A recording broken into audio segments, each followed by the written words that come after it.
আমি এখানে এসেছি উত্তর কলকাতায়, যে বাড়িতে আমরা শুটিংটা করব সেই বাড়িটাতে এসেছি। দেখুন কেউ নেই এখানে, আপনারা দেখতে পাচ্ছেন কেউ আসেনি।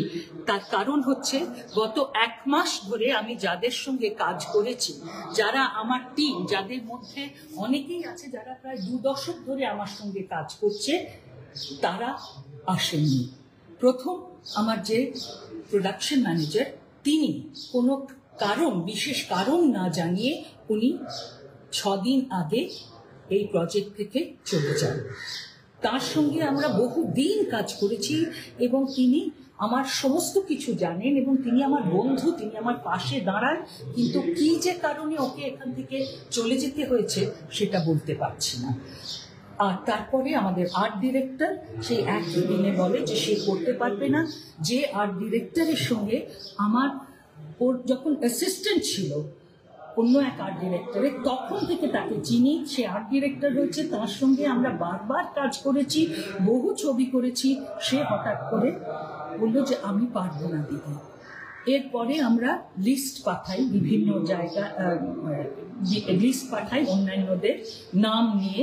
সেই লিস্টে আস্তে আস্তে সমস্ত গিল্ডের মেম্বাররাই আমাদের শুটিং থেকে আমাদের ফোন করে বা এমনি গল্প কোনো একটা সোর্সে আমাদের জানায় যে তারা করতে পারছে না, কেউ মেসেজ করে, কেউ ফোন করে যে তারা করতে পারছে না। কেন করতে পারছে না বা কেন করবে না সেটা কিন্তু একবারও তারা কেউ বলেননি আমাদের। আর সেই সব তার ফলে কি হয়েছে, আজকে আমার শুটিংটা যে কাজটা শুরু হওয়ার কথা ছিল, সেট কনস্ট্রাকশন তো না, সেট পেইন্টিং এবং আজকে সমস্ত ড্রেসিং এর কাজ শুরু হওয়ার কথা ছিল, সেটা হচ্ছে না, সেটা পুরোপুরি ভেস্তে গেছে। আমি কাজে বাধাপ্রাপ্ত হচ্ছি। মহামান্য আদালত কিন্তু বলে আদেশ দিয়েছেন যে আমাদের কারোর কাজে যেন বাধা সৃষ্টি না হয়।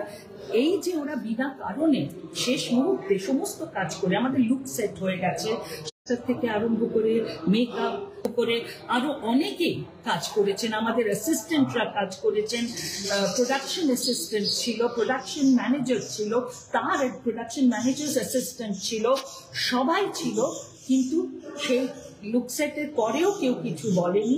এই সম্প্রতি 2 দিন আগে যেহেতু একজন ছেড়েছে কন্ট্রোলার, তারপরে ছেড়েছেন আর্ট ডিরেক্টর, তারপরে একে একে সব ডিপার্টমেন্ট থেকে বলে যে দিদি কাজ করতে পারবো না। কেন পারবে না সেটা কিন্তু খোলসা করে কেউ বলছে না।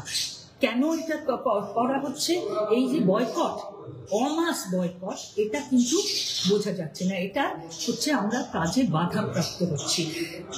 মহামান্য আদালত কিন্তু এই আদেশ দিয়েছেন যে আমাদের কাজ বন্ধ করা বা বাধাপ্রাপ্ত করাটা হবে না, কিন্তু সেই আদেশ কেউ মানেনি। আমি তাদের চিঠি লিখেছি, রিকোয়েস্ট করেছি যে যদি একজন না পারে অন্য, আমি তাদের গিল্ডে লিখেছি, আমি ফেডারেশনে লিস্ট পাঠিয়েছি এবং জানিয়েওছি যে এরা হঠাৎ করে ছেড়েছে, কিন্তু এরা এখনো ছাড়েনি। কিন্তু সেই লিস্ট পাঠানোর পর থেকেও আমাদের এক এক করে সবাই বেরিয়ে গেছে।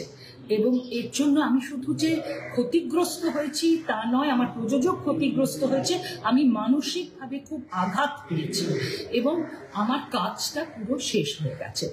আমার কি দোষ আমি সেটা বুঝলাম না। হ্যাঁ, আমি প্রশ্ন করেছিলাম কিছু কিছু বিষয়, সেই বিষয়ে প্রশ্ন করার জন্য এইভাবে আমাকে শেষ মুহূর্তে আমার টিমকে, তার ফলে এতজনের কাজ ব্যাহত হলো, প্রডিউসারের টাকা নষ্ট হলো, যতটুকু যা খরচ করেছিলেন প্রথমে সেই টাকাটা তো গেলই। এটা তাছাড়া একটা প্রজেক্ট নষ্ট হচ্ছে এবং আমি সত্যি খুবই মর্মাহত এবং দুঃখিত এবং আমি আশা করব যে সুবুদ্ধি বা একটা কোনো ওয়ে আউট বের হবে। সেটা আমি জানি না কি, কিন্তু অ্যাট প্রেজেন্ট আমি সত্যি খুবই খুবই সমস্যার মধ্যে শুধু রয়েছি তা না, খুব ব্যথা, মনের ব্যথা। এবং এটাও ভেবে খারাপ লাগছে যে যারা আমার দীর্ঘ সময় ধরে আমার সঙ্গী, যাদের সঙ্গে আমি বেড়ে উঠেছি এই ইন্ডাস্ট্রিতে, তারা আজকে বিনা কারণে বা কারণ না জানিয়ে এক ঝাঁক বাংলা স্বল্প দৈর্ঘ্যের ছবিতে অভিনয় করতে ইচ্ছুক প্রচুর নবাগত ছেলে ও মেয়ে চাই। আগ্রহীরা আজই হোয়াটসঅ্যাপে নিজেদের ছবি ও বায়োডেটা পাঠাও 9477924272 নম্বরে। আগ্রহীরা 9477924272 নম্বরে শুধুমাত্র হোয়াটসঅ্যাপের মাধ্যমেই নিজেদের ছবি ও বায়োডেটা পাঠাও, কেউ ফোন করবে না।